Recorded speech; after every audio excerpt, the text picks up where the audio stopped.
Shu yaqin bir oy ichida juda ommani e'tiborini tortgan seriallardan biri 97-modda tarmoqlarda ommalashdi. Serialda meni diqqatimni tortgan sahna qotilning detektivga aytayotgan gapi bo'ldi. Sening qizing ham qotil. Ya'ni detektivning qizi homilasini abort qildirgani uchun qotil deyilmoqda.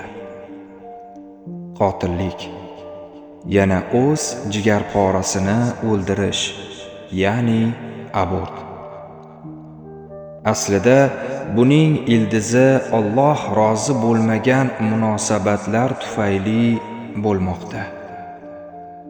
Avvallari ora-chora maktablarda qizlarning iffati buzilishi juda kamyob holatda edi. Deyarli yo'q edi. Bo'lsa ham rus sinflari orasida chiqardi. Hozir esa ming afsuski o'zbek oilasi, musulmon oilasida ham bunday holatlar ko'payib boryapti.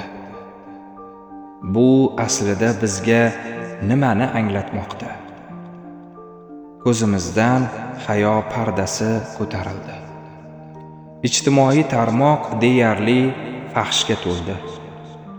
Farzandlarimizning ongi buzildi. Zinoni targ'ib qiluvchi sahnalar va hattoki o'zbek blogerlari tarafidan komediya degan qo'shtirnoq ichida zino hazil tarzda sekinlik ila farzandlarimiz ongiga singdirilmoqda. Bu nasllarni buzilishiga, zino orqali homila paydo bo'lishiga va afsuski mana shunday qotillik abortga sabab bo'lmoqda. Hoy, muhtaram bloger do'stim. Sening trend darajasiga chiqqan va fahsh, uning ketidan esa zino, undan so'ng esa abortga sabab bo'ladigan video bloging tufayli xafa bo'lmayu, sen ham yuqoridagi jinoyatchi aytgan so'zlardagi qotilga sheriksan.